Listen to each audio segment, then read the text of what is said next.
ජයන්ත මහත්මයාට යොමු වෙනවා. හොඳයි තෙරුවන් සරණයි. අපි පසුගිය සතියේ ඉඳලා කෙටියෙන් හරි මේ පරමාර්ථ ධර්ම ගැන ඉගෙන ගන්න උත්සාහයක යෙදෙනවා. ඉතින් අදත් අපි ඒක පොඩ්ඩක් මතක් කරගමු. මොකද මේ පරමාර්ථ ධර්ම ගැන දැන ගැනීම තමයි අපිට මේ ප ဋ ාණ උද්දේශ නිर्देश මේ ප්‍රත්‍ය උද්දේශ නිर्देश කියන එක තේරුම් ගන්න බොහෝ සෙයින් උපකාර වෙන්නේ. එහෙමනම් අපි බලමු නැවත වරක් අපි පරමාර්ථ ධර්ම 170ක් කියලා සංඛ්‍යා වශයෙන් සඳහන් කරා. සිත් 89ක්, චෛතසික 52ක්, රූප 28ක්, නිර්වාණය කියන ඒ ධර්ම 170. ඊළඟට අපි චිත්ත පරමාර්ථය ගත්තා. ඒ මුලින්ම ආපු කොටස තමයි චිත්ත චෛතසික රූප නිබ්බාන කියන එකෙන් චිත්ත කොටස ගත්තාම අපේ භූමිය අනුව සිත් බෙදෙන ආකාර ගැන අපි කතා කරා පසුගිය සතියේ. කාමාවචර සිත් 54ක්, රූපාවචර සිත් 15ක්, අරූපාවචර සිත් 15ක්, ලෝකෝත්තර සිත් 8ක් හැටියට තමයි මේ සිත් 89 අපිට ලැබෙන්නේ. ඊළඟට අපි කාමාවචර සිත් ගත්තාම අපි දන්නවා ඒක බෙදෙනවා තවත් කොටස් කීපයකට. මේ කාමාවචර සිත් කියලා කිව්වෙම කාමාවචර භූමියේ. ඒ කියන්නේ සතර අපාය, මනුස්ස ලෝකයේ සහ දිව්‍ය ලෝක 6 කියන මේ භූමි 11 බහුලව ලැබෙන සිත් තමයි මේ කාමාවචර සිත් කියලා කිව්වේ. එහෙමනම් ඒකේ තියෙනවා මුලින්ම අපි හඳුන ගන්නවා අකුසල් සිත් 12ක් ලැබෙනවා. ඊළඟට සිත් කොටසක් තියෙනවා අහේතුක සිත් කියලා. ඒ අහේතුක සිත් 18ක් ලැබෙනවා. ඊළඟට කාම සෝබන කියලා සිත් 24ක් අපිට ලැබෙනවා. ඒ කාම සෝබන සිත් 24 නැවත වරක් මහා කුසල් සිත්, මහා විපාක සිත්, මහා ක්‍රියා සිත් හැටියට අටේ කොටස් තුනකට තමයි මේ විදිහට බෙදිලා යන්නේ. ඒතර කාමාවචර සිත් සියල්ලම තියෙනවා 54ක්.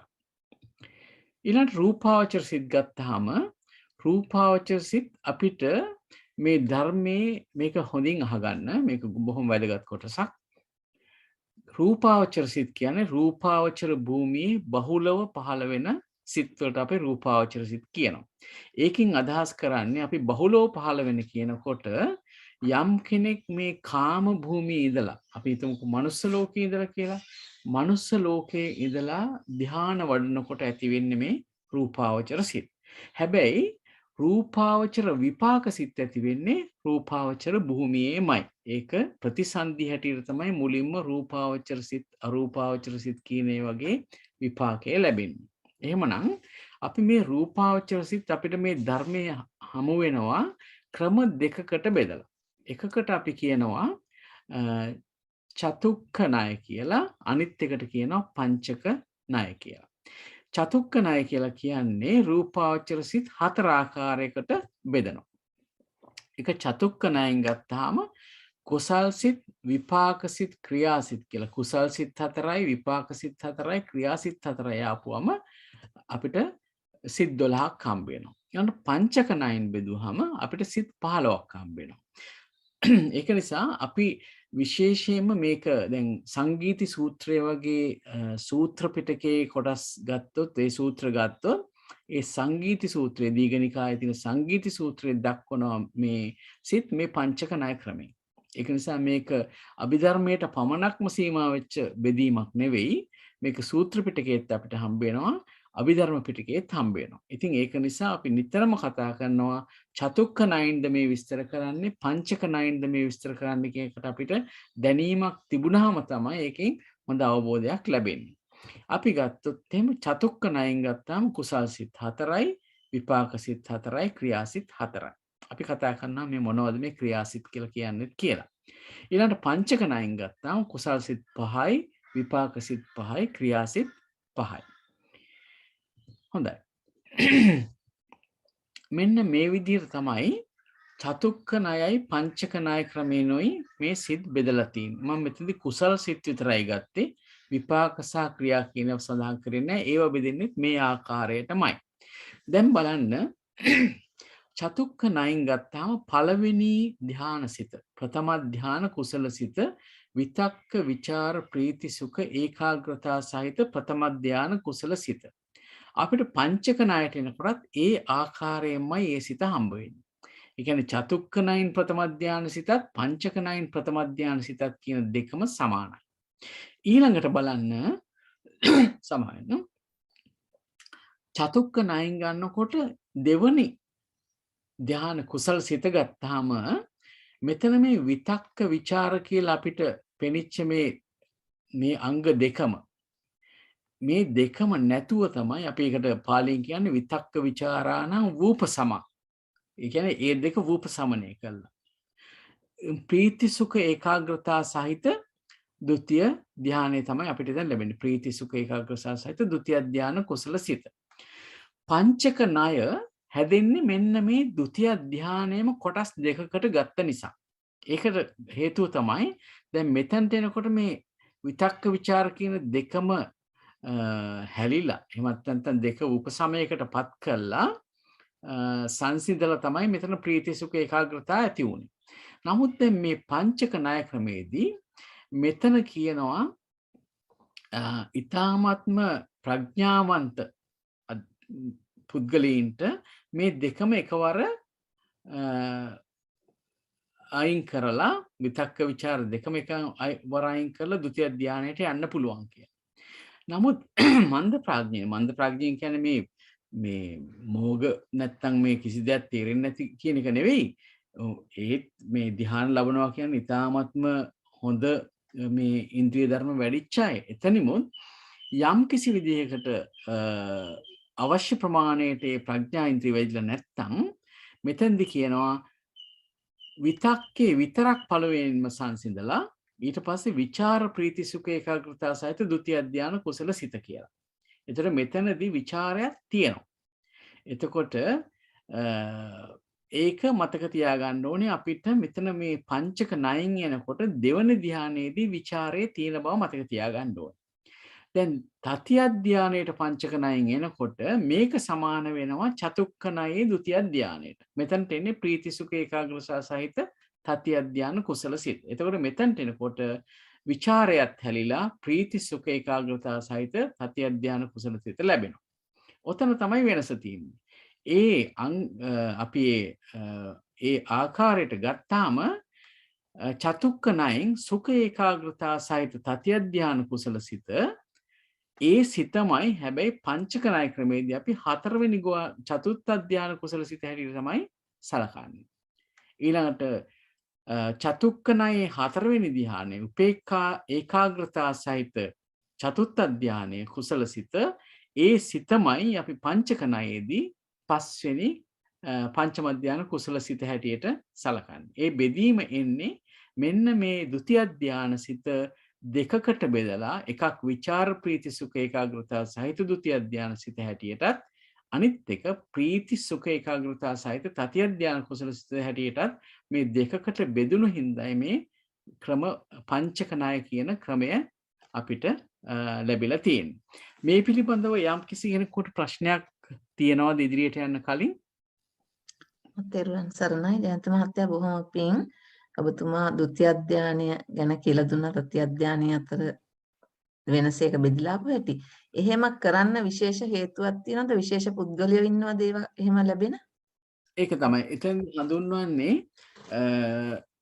මේ මන්ද ප්‍රඥය කියලා. එහෙමත් නැත්නම් සමහර අයට එකපාරම සිත දියුණු කරන්න බෑ මේ විතක්ක ਵਿਚාර කියන දෙකම යටපත් කරගන්න එක අවස්ථාවේ. ඒක අවස්ථා දෙකකදී තමයි ඒව යටපත් වෙන්නේ. පළවෙනිම විතක්කේ යටපත් වෙනවා. ඊට පස්සේ විචාරයේ යටපත් වෙලා මේ පංචක ණය ක්‍රමයට තුන්වෙනි ධ්‍යානෙ ලබා ගන්නවා.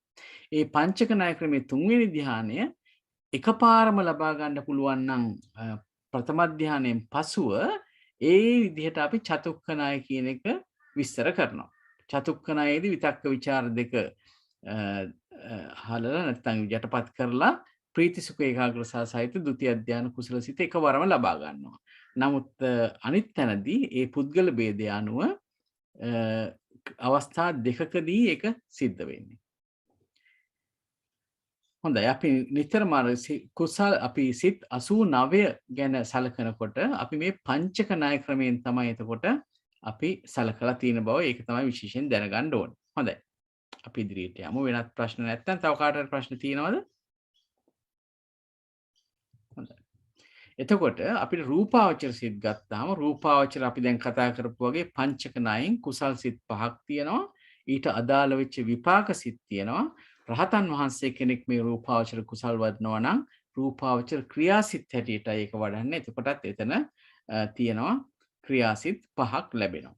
එතකොට රූපාවචර සිත් සියල්ලම 15යි. හොඳයි. අපි ඊළඟ එකට යමු. අරූපාවචර සිත් අපි කතා කරා මේ ආකාසානංචායතන කුසලසිත, විඥානංචායතන කුසලසිත, ආකින්චඤ්ඤායතන කුසලසිත, නේව සංඥා නාසඤ්ඤායතන කියන කුසලසිත ආදී ඊට අදාළ වූ විපාක සිතුත් ඒ ක්‍රියා සිතුත් ආපුවම අපිට අරූපාවචර සිත් සියල්ල 12ක් හැටියට ලැබෙනවා. ඊළඟට ලෝකෝත්තර සිත් ගත්තාම මාර්ග සිත් 4යි, ඵල සිත් 4යි ගත්තාම ලෝකෝත්තර සිත් සියල්ල කෙටි ක්‍රමයට 8ක් හැටියට ලැබෙනවා. ඊළඟට අපි පොඩ්ඩක් අද හොයලා බලමු මේ කාමාවචර සිත්වල බෙදීම කොහොමද අපිට ලැබෙන්නේ කියලා. අපි මේක කලිමුත් කතා කරා. අපිට සිත් 54ක් ලැබෙනවා කාමාවචර සිත් සියල්ල කියලා. මේ කාම භූමියේ බහුලව පහළ වෙන සිත්. එතකොට මෙතන අකුසල් සිත් 12ක් තියෙනවා. කොහොමද අපිට මේ අකුසල් සිත් 12 ලැබෙන්නේ? අකුසල් සිත් මූලිකවම බෙදෙනවා ලෝභ මූල සිත්, ද්වේෂ මූල සිත්, මෝහ මූල සිත් කියලා කොටස් තුනකට. මෙතනදී කියන්නේ මෙතනදී මතක තියාගන්න ඕන දෙයක් තමයි මේ අකුසල් සිත් 12ටම මෝහය කියන මූලය ලැබෙනවා. මෝහය කියන මූලය ලැබෙනවා. ඊට අමතරව ලෝභය ප්‍රබල වශයෙන් යෙදෙන සිත් වලට අපි කියනවා ලෝභ මූල සිත් කියලා. ඒවා තියෙනවා 8ක්. ලෝභ මූල සිත් 8ක් තියෙනවා. මෝහයට අමතරව ද්වේෂය ප්‍රබල වෙලා ලැබෙන ද්වේෂ මූල සිත් තියෙනවා 2ක්. ඒ වගේම මෝහ මූල විතරක්, මෝහය පමණක්ම මුල් වෙලා ලැබෙන සිත් 2ක් අපිට ලැබෙනවා. ඒ අනුව අපිට සිත් 12ක් අකුසල් සිත් හැටියට ලැබෙනවා. ඒ මොනවද? අපි ඉස්සෙල්ලාම බලමු ලෝභ මූල සිත් 8. ලෝභ මූල සිත් 8 ගත්තාමත් ඒක අපිට කොටස් දෙකකට බෙදන්න පුළුවන් වේදනා ભેදෙන්. සෝමනස්ස සිත් ටිකක් තියෙනවා, සිත් 4ක් තියෙනවා, උපේක්ඛා සිත් 4ක් තියෙනවා. එතකොට අපි බැලුවොත් එහෙම සෝමනස් පළවෙනි සිත තමයි සෝමනස්ස සාගත දිට්ඨිගත සම්පයුක්ත අසංකාරික සිත. මේ අසංස්කාරික කියලා සිංහලෙන් කියනවා. නමුත් අසංකාරික කියලා තමයි අපි සාමාන්‍යයෙන් කියන්නේ. එතකොට පළවෙනි සිත තමයි සෝමනස්ස සාගත දිට්ඨිගත සම්පයුක්ත අසංකාරික සිත. දෙවෙනි එක සෝමනස්ස සාගත දිට්ඨිගත සම්පයුක්ත සසංකාරික සිත. සෝමනස්ස සාගත දිට්ඨිගත විප්පයුක්ත අසංකාරික සිත, සෝමනස්ස සාගත දිට්ඨිගත විප්පයුක්ත සසංකාරික සිත. ඒ තමයි සෝමනස්ස ස්වභාවයෙන් යුක්ත ඒ ලෝභ මූල සිත් 4. ඊළඟට උපේක්ෂා සාගත සිත් ගත්තාම උපේක්ඛා සාගත දිට්ඨිගත සම්පයුක්ත අසංකාරික සිත, උපේක්ෂා සාගත දිට්ඨිගත සම්පයුක්ත සසංකාරික සිත, උපේක්ෂා සාගත දිට්ඨිගත විප්පයුක්ත අසංකාරික සිත, උපේක්ෂා සාගත දිට්ඨිගත විප්පයුක්ත සසංකාරික සිත. එතකොට මෙතන මේ ආකාරයෙන් ලෝභ මූල සිත් 8ක් අපිට ලැබෙනවා. මේ ගැන යම් ප්‍රශ්න තියෙනවා නම් පසු අහන්න. ඊට පස්සේ අපිට ලැබෙනවා ද්වේෂ මූල සිත් 2ක්. ද්වේෂ මූල සිත්වල තියෙන ස්වභාවය තමයි වේදනාව අනුව ගත්තාම ඒවා දෝමනස්ස සහගතයි. දෝමනස්ස කියලා කියන්නේ මානසිකව විඳින දුකට අපි කියනවා දෝමනස්ස කියලා. එතකොට දෝමනස්ස සහගත පටිඝ සම්පයුක්ත මේ ගැටීම් ස්වභාවයෙන් යුක්ත සිත් තමයි මේ පටිඝ සිත් කියලා කියන්නේ. එහෙනම් දෝමනස්ස සහගත පටිඝ සම්පයුක්ත අසංකාරික සිත, දෝමනස්ස සහගත පටිඝ සම්පයුක්ත සසංකාරික සිත. මේ අසංකාරික සසංකාරික ભેදේ එන්නේ අනුන්ගේ මෙහෙවීමක් නැතිව තමා විසිනුත් නැවත නැවත උත්සාහ කිරීමෙන් තොරව එක විටම ඇති වෙන සිත් වලට අපි කියනවා අසංකාරික සිත් කියලා. එතකොට බලපෑමක් වෙන කෙනෙක්ගේ බලපෑමක්වත් නිසා නෙවෙයි, තමන්ගේම සිතින් નિરાයාසයෙන්ම නැගලා එන මේ සිත් තමයි මේ අසංකාරික සිත් කියලා කියන්නේ. සසංකාරික සිත් කියලා කියන්නේ තව කෙනෙකුගේ උනන්දු කිරීමකින් හෝ එහෙමත් නැත්නම් තමා විසින් නැවත නැවත උනන්දු කිරීම වශයෙන් යම් කිසි පටිඝ සිතක් පහළ වෙනවා නම් ඒ කියන්නේ අයෝනිසෝ මනසිකාරයෙන් නිසාම තමයි මේ සිත් ඇති වෙන්නේ. එහෙම කරනකොට ලැබෙන සිත් තමයි මේ සසංකාරික සිත් කියලා කියන්නේ. වෙන කෙනෙකුගේ අන්‍යයන්ගේ බලපෑමකින් හරි නැත්නම් තමන්ගේ නැවත නැවත උත්සාහ කිරීම වශයෙන් ඇතිවන පටිඝ සිත් තමයි මේ 10 වෙනියට දෝමනස්ස සාගත පටිඝ සම්පයුක්ත සසංකාරික සිත කියලා කියන්නේ. ඊළඟට අපිට ලැබෙනවා මෝහ මූල සිත් දෙකක්. මේ මෝහ මූල සිත් දෙක තමයි උපේක්ෂා සාගත විචිකිච්ඡා සංප්‍රයුක්ත සිත. දෙවෙනි එක තමයි උපේක්ෂා සාගත උද්ධච්ච සංප්‍රයුක්ත සිත. මේ විචිකිච්ඡා සංප්‍රයුක්ත සිත කියන්නේ ඒ සිතේ තියෙන විචිකිච්ඡාවක්. විචිකිච්ඡාව කිව්වම අපි දන්නවා ස්ථාන 8ක විචිකිච්ඡාව කියලා බුද්ධේ කංකති විචිකිච්ඡති ආදී වශයෙන් බුදුරජාණන් වහන්සේ ගැන, ධර්ම රත්නය ගැන, සංඝ රත්නය ගැන, පටිච්ච සමුප්පාදය ගැන, ඊට පස්සේ පෙර අන්තය ගැන, පසු අන්තය ගැන ආදී විදිහට ඒ විදිහට මේ සැක ඇති වෙනවා. අන්න ඒක තමයි මේ උපේක්ෂා සාගත විචිකිච්ඡා සංප්‍රයුක්ත සිත කියලා කියන්නේ. ඊළඟ අවසානට දක්වන සිත තමයි උපේක්ෂා සාගත උද්ධච්ච සංප්‍රයුක්ත සිත. මෙතනදී සිතේ අර විසිරුණු ගතිය යුක්ත වෙන සිත තමයි මේ උද්ධච්ච සිත කියලා කියන්නේ. එහෙම නැතුව අපේ ලංකාවේ අපි සාමාන්‍යයෙන් කතා කරනවානේ මානෙ සම්බන්ධිනව උද්ධච්ච ගැන කියලා. ඒක නෙවෙයි මෙතන. ඒක මම ගොඩක් මතක තියාගන්න ඕනේ. මෙතනදී මේ උපේක්ෂා සාගත උද්ධච්ච සංප්‍රයුක්ත සිත කියලා කියන්නේ විසිරෙන සිත. ඒ කියන්නේ එක අරමුණක සිත පවත්වා ගන්න බැරි විසිරිච්ච ගතියක් තියෙන. අර කෙනෙක් කලබල වුණාම දකින්න පුළුවන් නේද? එයා වෙන එක ආකාරයකට ක්‍රියාත්මක වෙනවා. හරි දේ කරන්නේ නැතුව වෙනත් දේවල් කරන. අපිටත් හදිස්සියේ යමක් හොයාගන්න බැරි වුණාම අපි දඟලන තරම් දන්නවනේ. අන්න ඒ වගේ අවස්ථාවලදී ඇති වෙන සිත් උද්ධච්ච සිත් හැටියට අපි හඳුන ගන්න පුළුවන්කම තියෙනවා. ඒ වගේම බොහෝ විට මේ උද්ධච්ච සිත් කියනවත් පහළ වෙනවා.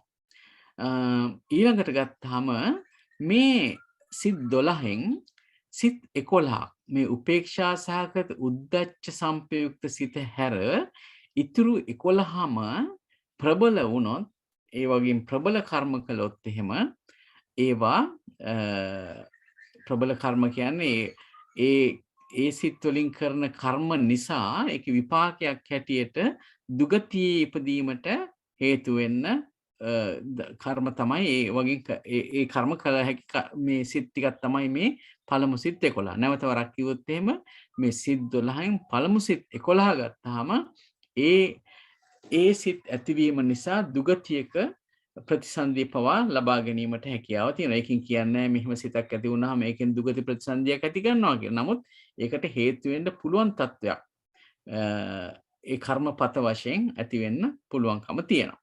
නමුත් මේ උපේක්ෂා සාගත උද්ධච්ච සංප්‍රයුක්ත සිතෙන් ප්‍රතිසන්දිය ගෙනත් දීමට හැකියාවක් ලැබෙන්නේ නැහැ. ඒක ධර්මයේ විශේෂයෙන්ම ධම්මසංගණී ප්‍රකරණ වගේ දේවල් අපි හදාරනකොට තේරෙනවා උද්ධච්ච සංප්‍රයුක්ත සිත කර්මපතයක් වෙන්නේ නැහැ කියලා. ඉතින් අපි ඉදිරියට යමු.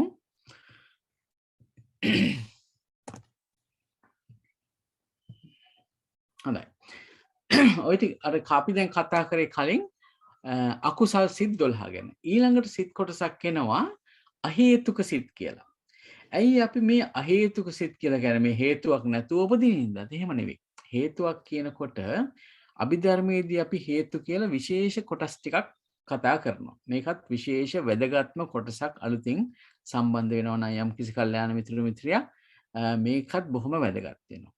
අභිධර්මයේදී හේතු කියලා කියන්නේ ලෝභ දෝෂ මෝහ අලෝභ අදෝෂ අමෝහ කියන ඒ ධර්ම හයට තමයි අපි කියන්නේ හේතු කියලා. එතකොට නැවත වරක් කිව්වොත් ලෝභ ද්වේෂ මෝහ අලෝභ අද්වේෂ අමෝහ කියන ඒ හයට තමයි අපි හේතු කියලා කියන්නේ. එතකොට මේ අහේතුක සිත් කියලා කියන්නේ ඒ කිව්ව හේතු හයෙන් කිසිම හේතුවක් චෛතසික ධර්මයක් හැටියට නොලැබෙන තැනක් තමයි මේ සිත් 18. ඒ කියන්නේ මේ සිත් 18 ඒ හේතු කියන කොටස් අඩංගු නැහැ. ලෝභ දෝෂ මෝහ අලෝභ අදෝෂ අමෝහ කියන ඒවා අඩංගු නැහැ. ඒක නිසා මේවට කියනවා අහේතුක සිත් කියලා. අහේතුක සිත් මූලික වශයෙන්ම කොටස් 3කට බෙදෙනවා. ඒ තමයි අකුසල විපාක සිත් සහ අහේතුක කුසල විපාක සිත් කියලා විපාක සිත් කොටසකුත් ඒ වගේම අහේතුක ක්‍රියා කියලා කොටසකුත් තියෙනවා. ඒතකොට අකුසල විපාක කුසල විපාක ක්‍රියා කියලා මේ අහේතුක සිත් ගොඩවල් 3ක් අපිට ලැබෙනවා. එතෙන්දි තමයි බලන්න අපි මුලින්ම බලමු අකුසල විපාක සිත් 7. අකුසල සිත් විපාක සිත් 7 ලැබෙනකොට මේ අහේතුකව ලැබෙන්නේ මොනවද? අපිට දන්නා කියන කොටසකුත් තියෙනවා. ඒ තමයි චක්කු විඤ්ඤාණ, සෝත විඤ්ඤාණ, ගාන විඤ්ඤාණ, જીවහා විඤ්ඤාය, කාය විඤ්ඤාණ කියලා. ඒක සමාන.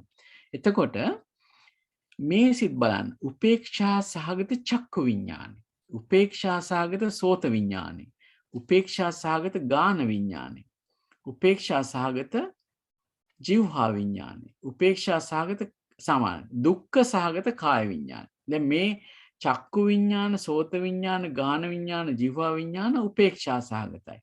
අකුසල විපාකයක් නිසා ඇතිවෙන කාය විඤ්ඤාණය දුක්ඛ සහගතයි. ඊළඟට තියෙනවා උපේක්ඛා සහගත සම්පටිච්ඡන සිත 6 වෙනියට. ඊළඟට 7 වෙනියට තියෙනවා උපේක්ඛා සහගත සම්තීරණ සිත. නේද? එතකොට මෙන්න මේ සිත් 7 ගත්තාම ඒ සිත් 7 තමයි අකුසල විපාක සිත් 7 කියලා හඳුන්වන්නේ. ඒ කියන්නේ මේක තවත් විශේෂම අවස්ථාවක්. මේ අකුසල විපාක කියලා ලැබෙන්නේ අපිට සිත් 7යි. දැන් සිත් 89ක් තියෙනවානේ. ඒ 89ෙන්ම යම් කිසි අකුසලයක් කරාම ඒ අකුසලයට විපාක වශයෙන් ලැබෙන්නේ මොනවද? මෙන්න මේ සිත් 7 පමණක්මයි. එතකොට අපිට ලැබෙන මේ අපිට දැන් අනිෂ්ට රූපාපුවම අපිට ලැබෙන චක්කු විඤ්ඤාණය. අනිෂ්ට රූපයක් දැක්කම අනිෂ්ට ශබ්දයක්, අනිෂ්ට ගන්ධයක්, අනිෂ්ට රසක්, ඒ වගේම අනිෂ්ට පොට්ටබ්බයක්, ස්පර්ශයක් ලැබුණාම ලැබෙන මේ මුලින් කිව්ව පහ ගත්තාම ඒ විඤ්ඤාණ ලැබෙන්නෙම කලින් කරන ලද අකුසල කර්මයක විපාකයක් හැටියට. ඊළඟට මේ උපේක්ෂා සහගත සම්පටිච්ඡනේ, උපේක්ෂා සහගත සම්තීරණය කියන ලැබෙන්නේ කලින් කරන ලද අකුසල කර්මයක විපාක හැටියට. හොඳයි. අපි මේ සම්පටිච්ඡන උපේක්ෂා සහගත සම්තීරණ කියන දේවල් ගැන තවදුරටත් ඉදිරියේ වැඩිපුර කතා කරන්න. මොකද ඒක අපිට දැනගත යුතු කරුණු ගොඩක් තියෙනවා. ඊළඟට අහේතුක කුසල විපාක සිත් 8 ගත්තාම පෙර කරන ලද කුසලයක හේතුවෙන් කිසිම හේතුවක් යෙදෙන්නේ නැතුව ලැබෙන සිත්. අලෝභ දෝස මෝහ, ලෝභ දෝස මෝහ කියන කිසිම හේතුවක් නොයේදී ලැබෙන කුසල විපාක සිත් 8ක් තියෙනවා. ඒ තමයි උපේක්ෂා සහගත චක්කු විඤ්ඤාණය, උපේක්ෂා සහගත සෝත විඤ්ඤාණය, උපේක්ෂා සහගත ගාන විඤ්ඤාණය, උපේක්ෂා සහගත જીවහා විඤ්ඤාණය, සුඛ සහගත කාය විඤ්ඤාණය, උපේක්ඛා සහගත සම්පටිච්ඡනය, සෝමනස්ස සහගත සම්තීරණය, උපේක්ෂා සහගත සම්තීරණය කියලා මෙතන ලැබෙනවා සිත් 8ක්. ඒ කියන්නේ කලින් කරන ලද කුසල කර්මයක විපාක හැටියට අහේතුකව, ඒ කියන්නේ අපි අර කිව්ව හේතු හයෙන් එකක්වත් නොයේදී ලැබෙන විපාක සිත් 8ක් ගැන තමයි මෙතන කියන්නේ. එතනදී උපේක්ෂා සහගත චක්කු විඤ්ඤාණය. දැන් බලන්න සමහර දේවල් තියෙනවා. දැන් අසුචි වගේ දෙයක් බලන්න. අසුචි වගේ දෙයක් සාමාන්‍ය ඕනෑම මිනිස්සෙකුට දැක්කාම එයාට ඇති වෙන්නේ ඒ අසුචි කියන ඒ දේ අනිෂ්ට ආරම්මණයක් හැටියට තමයි සලකන්නේ. එතකොට මේ අනිෂ්ට ආරම්මන ඉෂ්ට ආරම්මන අපි හිතුවොත් එහෙම ලස්සන මලක්, ලස්සන දිය ඇල්ලක් වගේ දෙයක් දැක්කොත් ඒක ඉෂ්ට ආරම්මණයක් හැටියට. ඒ කියන්නේ සාමාන්‍යයෙන් අපි ගත්තාම ගන්නේ මධ්‍යස්ථ පුද්ගලයන්ගේ සලකන විදිහට. ගොඩාක් දැන් අපි ගත්තොත් එහෙම යම් යම් දේවල් තියෙනවා එක එක පුද්ගලයෝ එක එක විදිහට සලකන්නේ. නමුත් මධ්‍යස්ථව ගත්තාම මධ්‍යස්ථ කෝණයෙන් බලනකොට මොනවද අනිෂ්ට මොනවද ඉෂ්ට කියන ආකාරයෙන් තමයි අපි මේ ඉෂ්ට අනිෂ්ට ભેදය ගන්න. ඒ කියන්නේ දැන් හොඳ ප්‍රසන්න පුද්ගලයෙක් ගත්තාම අපිට හිතෙන එක ඉෂ්ට අරමුණක් කියලා. නමුත් එයාගේ තරහකාරයෙක්ගේ පුද්ගලයා දැක්කාම එයාට ඒක ඉෂ්ට අරමුණක් කියලා පේන්නේ නැහැ. නමුත් ඒ ඉෂ්ට අරමුණක් හැටියට පේන්නේ නැති හේතුව තමයි එයා වෙනත් අයෝනිසෝ මනසිකාරයකින් යුතුව තමයි මේ පුද්ගලයා ගැන හිතන්නේ. ඒක නිසා ඔය චක්කු විඤ්ඤාණයේ තියෙන ප්‍රශ්නයක් නෙවෙයි ඒක. ඒක ඊට පස්සේ තමන්ගේ හිතේ වෙනත් කෙලෙස් යෙදිලා තමයි මේ පුද්ගලයා ගැන වැරදියට හිතන්නේ. ඒක නිසා එයා අනිෂ්ට වගේ දැනෙන්නේ. නමුත් අපි රූපේ පැත්තෙන් බැලුවම ඉෂ්ට අනිෂ්ට කියන ඒවා අයිති රූපේටයි. ඒ ගති ලක්ෂණ තියෙන රූපේ නැත්නම් ඒ ශබ්දේ. දැන් අපිට බලන්න ගාතාවක් ඇහෙනකොට අපිට ඒක ඉෂ්ට විදිහට දැනෙනවා. හරි? නමුත් බුදුදහමට ගරහන කෙනෙකුට ගාතාවක් ඇහුණාම එයාට අනිෂ්ට විදිහට දැනෙනවා. නමුත් ඇත්ත වශයෙන්ම ගත්තොත් මේ බුද්ධ දේශනාවේ තියෙන මේ ධර්මය ඇහෙන එක, ඒ කියන්නේ ඒ ශබ්දය ඉෂ්ටමයි. ඒකේ ශබ්දයේ තියෙන ගතිගුණය තමයි ඉෂ්ට ගතිය. නමුත් එක එක්කෙනා ගන්න අනුව තමයි තමන් හිතන්නේ මේක තමන්ට අනිෂ්ටයි, තමන්ට ඉෂ්ටයි කියලා. එහෙම නෙවෙයි. මේ ධර්මයේ විස්තර කරනකොට අපි හොඳට හිතා ගන්න ඕන දෙයක් තමයි අරමුණ කියන එකේ ගති ලක්ෂණ එහෙම ඉෂ්ට අනිෂ්ට කියලා වෙන එක එක වෙලාවට වෙනස් වෙන්නේ නැහැ. බුදුරජාණන් වහන්සේ ගත්තොත් අනිවාර්යයෙන්ම ඉෂ්ට අරමුණක්. බුදුරජාණන් වහන්සේගේ රූපේ ගත්තොත් ඉෂ්ට අරමුණක්මයි. ඒ කාට හරි බුදුරජාණන් වහන්සේ දකින්න ලැබෙන්නේම එයා පෙර කරන ලද කුසලයක් නිසා පහළ වෙන චක්කු විඥාණයෙන් තමයි දකින්නේ. ඒක නිසා රූපයේ පැත්තෙන් නැත්නම් අරමුණ පැත්තෙන් බැලුවම අපිට ඉෂ්ට අනිෂ්ට කියන දෙක වෙන වෙන පුද්ගලික මට්ටමින් විස්තර කරන්න බෑ. ඒ අරමුණේම තියෙන ස්වභාව ලක්ෂණයෙන් තමයි අපි මේ ඉෂ්ට අනිෂ්ට කියන එක විස්තර කරන්නේ. ඒක නිසා මේ අකුසල විපාක කුසල විපාක කියන එක පුද්ගලයා මත නෙවෙයි රැඳෙන්නේ, ඒ අරමුණ මතයි මේ කුසල විපාක අකුසල විපාක කියන එක ලැබෙන්නේ.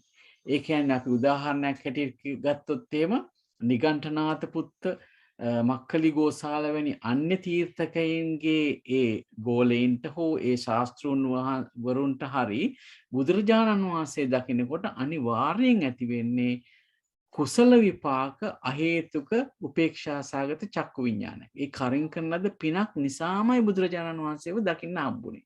නමුත් ඒගොල්ලන්ට ඒක හිතනවා ඇති ඒක අනිෂ්ට දර්ශනයක් කියලා. නමුත් මේ විපාක පැත්තෙන් බැලුවාම විපාකේ වෙනස් කරන්න බෑ පුද්ගලයාගේ මට්ටමින් බලලා. ඒක අරමුණ පැත්තෙන් බලලා තමයි අපි සලකලා ගන්න ඕනේ. මම හිතනවා මේක තේරෙන්න ඇති කියලා.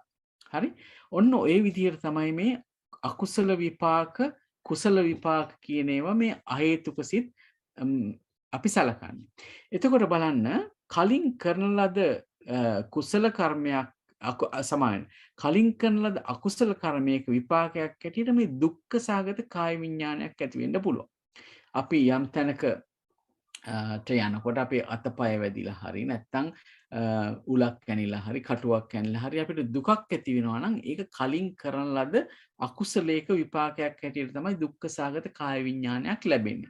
ඒ වගේම අපි සැප පහසු කායට දැනෙන වින්දනයක් ලැබෙනවා නම් ඒ ලැබෙන්නේ සුඛ සහගත කාය විඥානයක් ඒ පෙර කරන ලද කුසල කර්මයක විපාක හැටියට.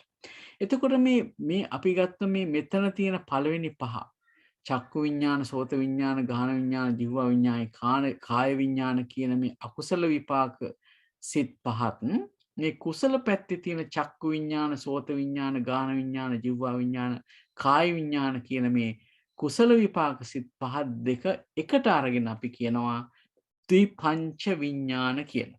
පහේව දෙකක්. ද්විපංච විඥාන. එතකොට අපි වෙන විදිහකට කියනවා දෙපස් විඥාන කියලා කියනවා පහේ කොටස් දෙකක් හැටියට. ඉතින් කොතනදී හරි අහන්න ලැබුණොත් දෙපස් විඥාන, ද්විපංච විඥාන කියලා ඒකෙන් අදහස් කරන්නේම මේ චක්කු විඥාන, සෝත විඥාන, ගාහන විඥාන, ජීව විඥාන, කාය විඥාන කියන කොටස් අකුසල විපාක හැටියටත් කුසල විපාක හැටියටත් දෙක එකට අරගෙන කතා කරනකොට තමයි අපිට මේ ද්විපංච විඥාන කියන වචනේ ඇහෙන්නේ. හොඳයි. ඊළඟට උපේක්ෂා සහගත සම්පටිච්ඡනය කියලා අකුසල කලින් කරන ලද අකුසලයක් නිසා මේ සම්පටිච්ඡන කියන සිතක් ලැබෙනවා.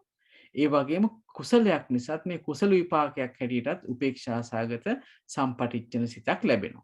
ඒ වගේම උපේක්ෂා සහගත සම්තිරණ කියලා සිතකුත් ලැබෙනවා. අකුසලයක් කලින් කරන ලද අකුසලයක විපාක හැටියට ඒ ආකාරයෙන්ම උපේක්ෂා සහගත සම්තිරණ සිත කියලා කුසල විපාක සිතකුත් ලැබෙනවා. ඊට අමතරව මේ කුසල විපාක පැත්තේ සෝමනස්ස සහගත සම්තිරණ සිත කියලත් සිතක් ලැබෙනවා. අපි ඉදිරියට මේ ගැන තව විස්තර කරගමු.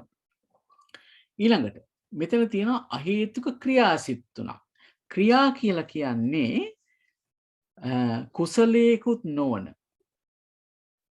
අකුසලයකුත් නොවන විපාකයකුත් නොවන ධර්ම වලට තමයි අපි ක්‍රියා කියලා කියන්නේ. ආපහු කිව්වොත් එහෙම කුසලයකුත් නොවන අකුසලයකුත් නොවන විපාකයකුත් නොවන ධර්ම වලට අපි කියනවා අහේතුක ධර්ම කියලා.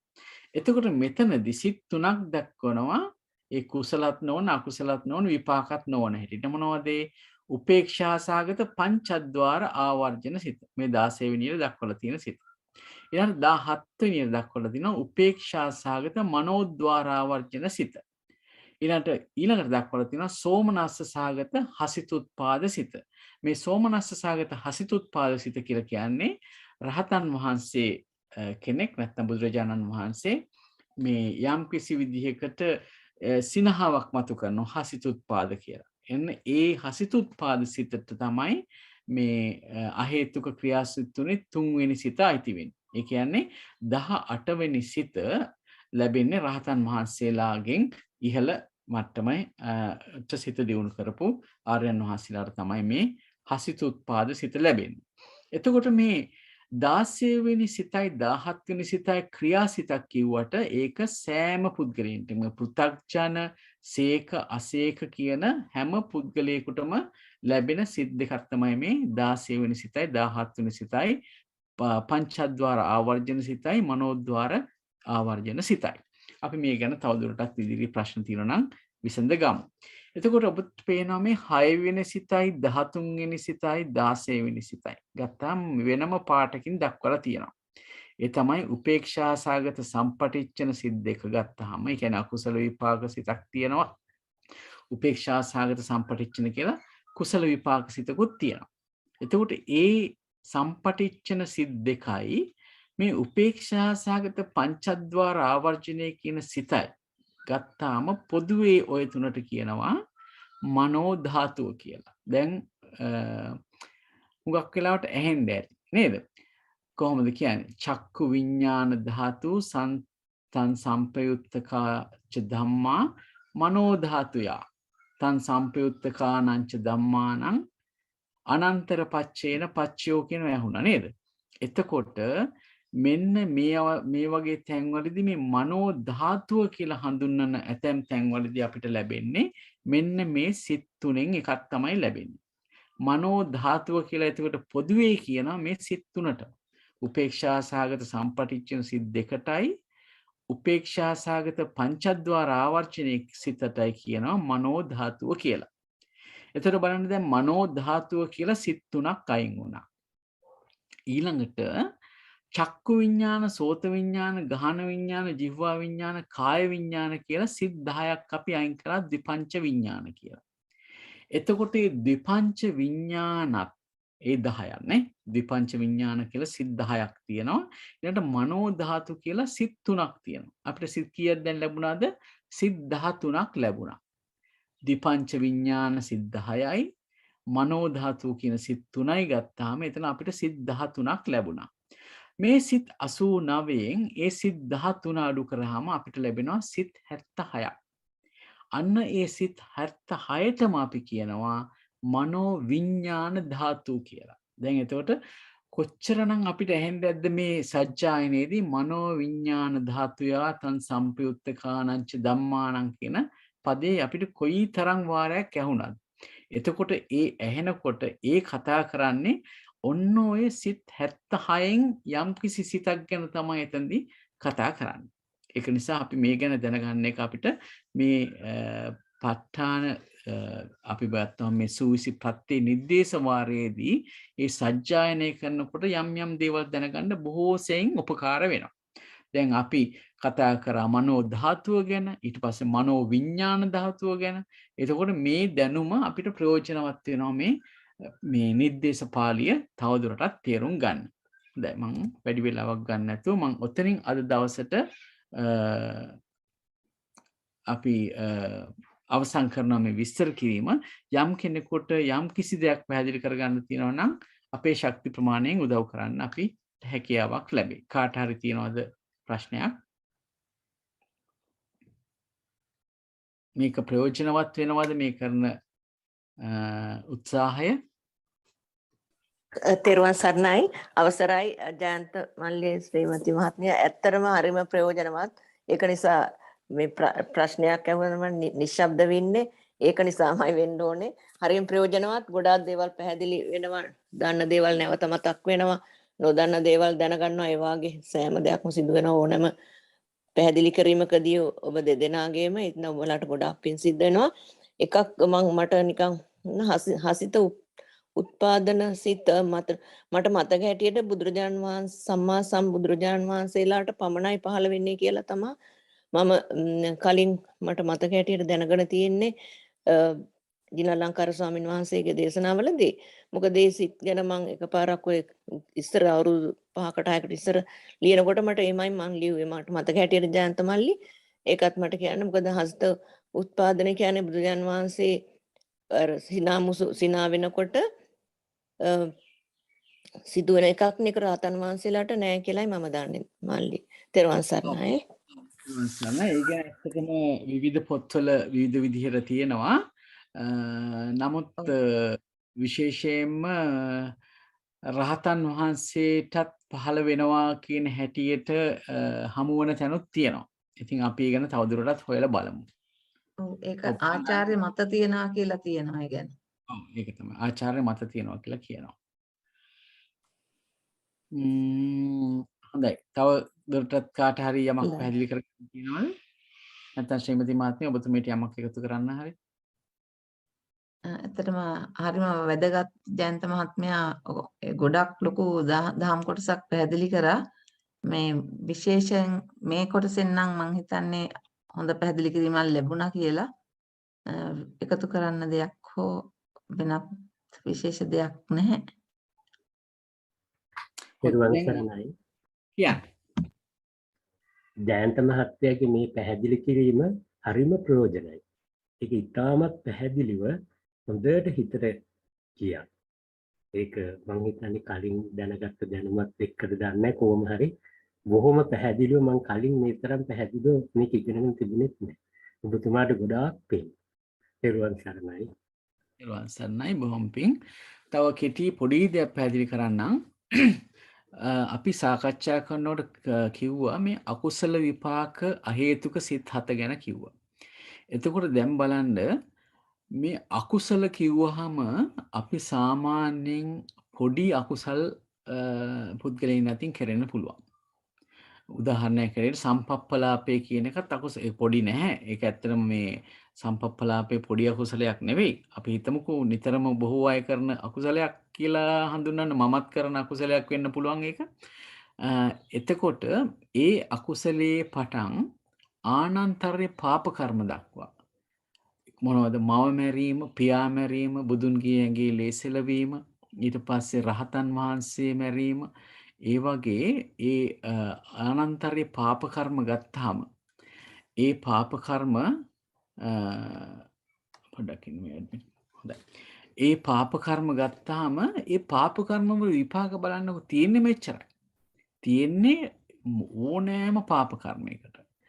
ඕනෑම පාප කර්මයකට තියෙන විපාක ටික ගත්තාම මෙන්න මේ කිසිම අලෝභ අදෝස මෝහ ලෝභ දෝස මෝහ කියන දේවල් ලැබෙන්නේ නැති මේ අහේතුක අකුසල විපාක සිත් 7ක් තමයි ලැබෙන්නේ.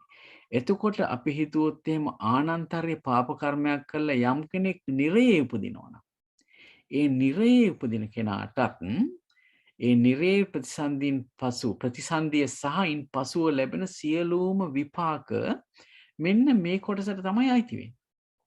ඒක තමයි මෙතනදී විශේෂයෙන්ම ඔය 7 වෙනියට පෙන්ලා තියෙන උපේක්ඛා සාගත සම්තිරණ සිත කියන එක ඉතාමත්ම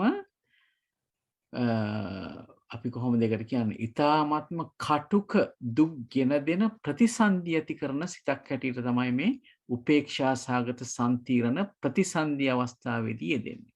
ඒ කියන්නේ අපි ගත්තොත් සතර අපාය යම් කිසි ප්‍රතිසන්දියක් ඇති වෙනවා නම් ඒ ප්‍රතිසන්දිය ඇති වෙන සිත තමයි උපේක්ඛා සහගත සම්තිරණ සිත. බලන්න ආනන්තරීය පාප කර්මයක් කරත් එහෙමත් නැතුව සාමාන්‍යයෙන් අකුසල කර්මපතයක් කරලා තිරිසනෙක් හැටියට ප්‍රේතෙක් හැටියට එහෙම ප්‍රතිසන්දිය ලැබුවත් ඒ ලබන හැම ප්‍රතිසන්දියකදීම ඇතිවන ප්‍රතිසන්දි සිත තමයි මේ උපේක්ෂා සහගත සම්තිරණ සිත මේ අකුසල විපාක පැත්තෙන්. ඊළඟට ගත්තොත් කුසල විපාක පැත්තේ තියෙනවා මේ 15 වෙනියට දක්වලා තියෙනවා උපේක්ඛා සහගත සම්තිරණ සිත කියලා. දැන් අපි අහලා තියෙනවා ත්‍රි හේතුක ප්‍රතිසන්දි, ද්වේතුක ප්‍රතිසන්දි, අහේතුක ප්‍රතිසන්දි කියලා. මේ අහේතුක ප්‍රතිසන්දි ලැබෙනවා සුගතියේ.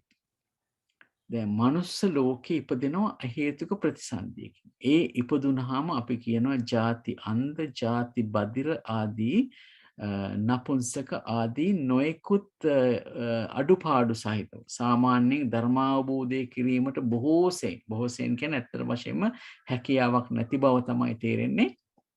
ඒ ආකාරයෙන් ප්‍රතිසන්දි ගන්නකොට ඒ ප්‍රතිසන්දි ඇති වෙන්නේ මේ උපේක්ෂා සහගත සම්තිරණ සිතේ.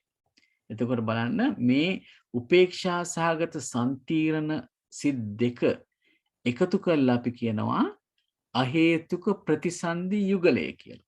එතකොට මේ සිත් දෙකට තමයි මේ 7 වෙනියට දක්වලා තියෙන සිතත් 15 වෙනියට දක්වලා තියෙන සිතත් දෙක එකට අරගෙන අපි කියනවා අහේතුක ප්‍රතිසන්දි යුගලය කියලා. එතකොට යම්කිසි කෙනෙකුට යම්කිසි සත්වයක අහේතුක ප්‍රතිසන්දිය ලබනකොට මෙන්න මේ සිත් දෙකකින් එක තමයි ලබන්නේ. ඒ ප්‍රතිසන්දිය ලබන්නේ.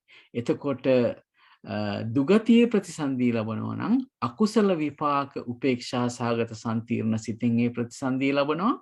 සුගතියක අහේතුක ප්‍රතිසන්දිය ලබනවා නම් එතකොට ඒ ලබන්නේත් මේ උපේක්ෂා සහගත සම්තිරණ සිත. හැබැයි ඒක කුසලයක විපාකයක් හැටියට බොහොම දුර්වල කුසලයක විපාකයක් හැටියට තමයි මේ අහේතුක උපේක්ෂා සහගත සම්තිරණ සිත කුසල විපාකයක් හැටියට ලැබෙන්නේ.